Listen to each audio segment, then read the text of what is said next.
Hello students, आज हम आपकी बुक का unit number 5 that is human physiology start करेंगे, जिसमें आपके चैप्टर नंबर 16 से चैप्टर नंबर 22 हैं। ह्यूमन फिजियोलॉजी का मीनिंग क्या होता है? ह्यूमन फिजियोलॉजी का मतलब है कि हमारे शरीर के अंदर जो डिफरेंट टाइप के सिस्टम्स हैं, जिन्हें आप तंत्र भी बोलते हो, वो किस तरीके से काम करते हैं, उसमें कौन कौन से ऑर्गन्स हैं, उन सब के बारे में हम इसमें पढ़ेंगे। तो आज जो हम लेसन स्टार्ट करेंगे that is chapter number 16 digestion and absorption. वैसे तो डाइजेशन एब्जॉर्प्शन आप 10th क्लास तक भी पढ़ते आए हो, बट एज यू नो कि साइंस में क्या होता है, कोई भी टॉपिक है हम उसे छोटी क्लास से ही पढ़ना शुरू करते हैं, लेकिन जैसे जैसे हम हायर लेवल पे जाते रहते हैं हम उसी चीज़ की और ज़्यादा डेप्थ में चले जाते हैं। तो वैसे तो आप लोगों ने डाइजेस्टिव सिस्टम 10th क्लास में किया है, काफ़ी अच्छे से किया है। अब हम उसका थोड़ा सा और केमिकल एस्पेक्ट क्या है वो देखेंगे। तो सबसे पहले तो ये चीज़ आती है कि डाइजेशन की ज़रूरत क्यों पड़ी। आपको पता है कि जो फूड है वो हमारे लिए एक बेसिक रिक्वायरमेंट है, और फूड का मतलब भी ये नहीं कि सिंपल कुछ भी मिला और उसको खा लिया। फूड ऐसा होना चाहिए जिसमें carbohydrates, proteins, fats, vitamin, minerals, ये सब चीज़ें प्रॉपर अमाउंट में हो, मतलब हमें एक बैलेंस डाइट मिलनी चाहिए।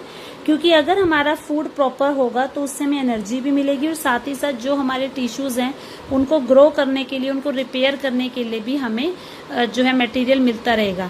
इसके अलावा जो वाटर हम कंज्यूम करते हैं वो वाटर भी हमारे लिए बहुत ज़्यादा ज़रूरी है। एक तो वाटर अगर हम पियेंगे तो हमारे अंदर पानी की कमी नहीं होगी, डिहाइड्रेशन नहीं होगी।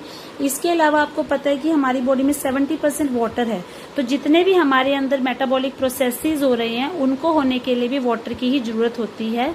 अब आपको पता है कि कोई भी बायो मैक्रोमोलिक्यूल है, मतलब कोई भी चीज़ है जो बड़ी फॉर्म में है, चाहे वो कार्बोहाइड्रेट है या फैट है, हम उसको कभी भी एज इट इज़ नहीं ले सकते। सबसे पहले हमें उसको तोड़ना पड़ता है और उसको सिंपल सब्सटेंसेस में कन्वर्ट करना पड़ता है।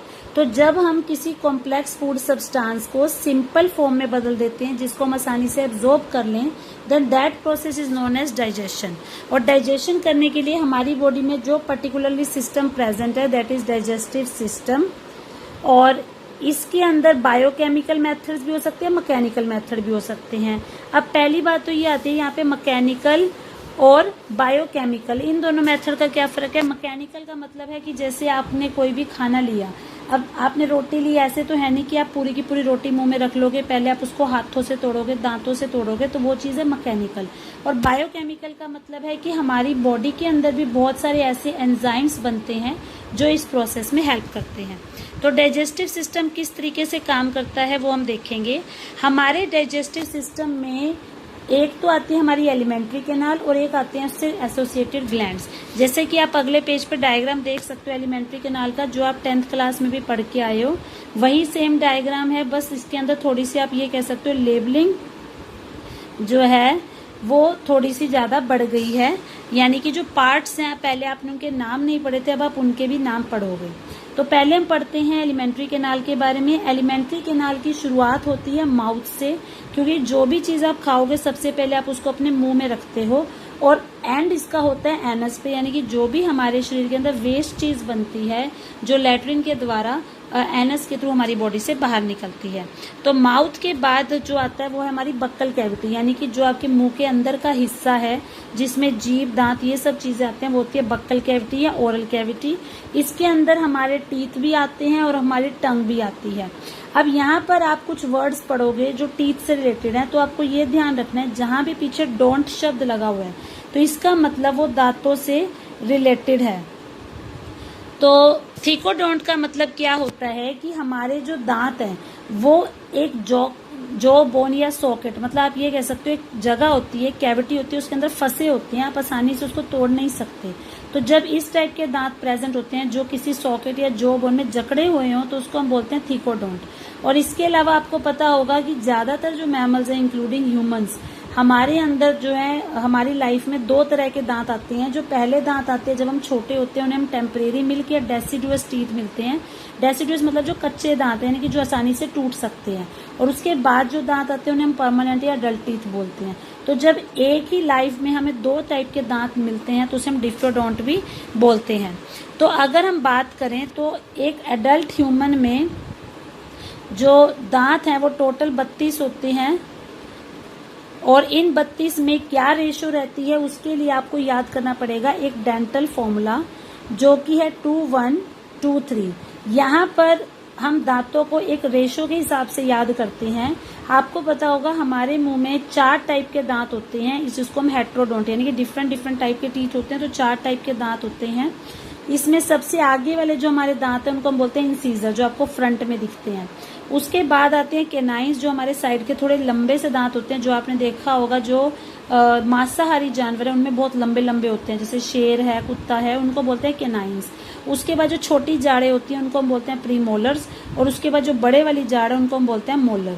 तो इनको हम इनके फर्स्ट अल्फाबेट से रिप्रेजेंट करते हैं। इंसीजर को हम रिप्रेजेंट करते हैं आई से, केनाइन को सी से, प्रीमोलर्स को पीएम से और मोलर को एम से, जैसा कि आप यहाँ डायग्राम में भी देख सकते हो। तो अगर किसी के टोटल 32 दांत हैं तो उसमें इनका जो रेशियो है वो 2:1:2:3 रहेगा। अब यहाँ पे 2:1:2:3 बटा 2:1:2:3 क्यों लिखा है, यानी कि ये है ऊपर वाली जाड़ अपर जो, और ये है नीचे वाली जाड़। तो यहाँ पर ये जो 2:1:2:3 है ये एक साइड के हैं। अगर आप इसको 2 से मल्टीप्लाई कर दो, ऊपर वाले को भी नीचे वाले को भी, तो ये बन जाएंगे 4, 2, 4, 6। तो अगर आप इसका टोटल करो तो 4 + 2 6, 6 + 4 10, 10 + 6 16, यानी कि 16 दांत हमारे ऊपर होते हैं और 16 दांत ही हमारे नीचे होते हैं। अब हमारे दांतों का जो सरफेस हार्ड होता है, जो आपको व्हाइट सा दिखता है, दैट इज इनेमल। वो क्या करता है, वो फूड की मैस्टिकेशन यानी कि फूड को तोड़ने में हेल्प करता है। उसके बाद जो हमारी जीभ होती है वो फ्रीली मूवेबल होती है, किसी भी डायरेक्शन में जा सकती है, बट वो हमारे मुंह के साथ जुड़ी रहती है, मतलब उसकी फ्लोर के साथ अटैच रहती है। तो जीभ को हमारी ओरल कैविटी से जोड़ने का काम करता है फ्रेनुलम। इसके अलावा हमारी जीभ के ऊपर बहुत सारी छोटी छोटी प्रोजेक्शन, मतलब छोटा छोटा उभार सा होता है। कई बार आपने अपनी जीभ भी देखी हो शीशे में, तो उसके ऊपर आपको छोटे छोटे दाने से दिखेंगे, उनको हम बोलते हैं पैपिले। तो वो पैपिले क्या करते हैं, उनमें टेस्ट बर्ड्स होते हैं, जिसकी वजह से आप फूड को खाकर ये बता सकते हो कि वो खट्टा है, कड़वा है। शायद आपने छोटी क्लास में भी किया होगा कि जो हमारी टंग है उसमें अलग अलग रीजन्स होते हैं जो हमें अलग अलग टेस्ट बताते हैं। उसके बाद आता है कि जो हमारी ये ओरल कैविटी है, मतलब बक्कल कैविटी है, जहाँ ये खत्म होती है, यहाँ पर फेरिंग्स आता है। अब ये जो फेरिंग्स है ये कॉमन है, मतलब ये विंड पाइप से भी जुड़ा हुआ है, जो हमारी सांस लेने की नली है, और जो ईसोफेगस है, जो हमारा फूड पाइप है, जहाँ से भोजन जा रहा है, ये उससे भी अटैच रहती है। ठीक है, तो जो ये ईसोफेगस है, जो फेरिंग्स है, ये बहुत ही छोटा सा पार्ट होता है और ये दोनों के लिए कॉमन रहता है। जो ईसोफेगस और ट्रैकिया है, ये दोनों मिलकर एक साथ फेरिंग्स में जाते हैं। अब कई बार आपने ऐसा देखा होगा कि खाना खाते हुए कई बार खाना सांस की नली में चला जाता है और इमीडिएटली हमें खांसी आ जाती है। तो ऐसा नॉर्मली ना हो, इसके लिए क्या होता है, जो हमारी विंड पाइप होती है, उस विंड पाइप के ऊपर मतलब एक जगह होती है जिसको हम बोलते हैं ग्लोटिस।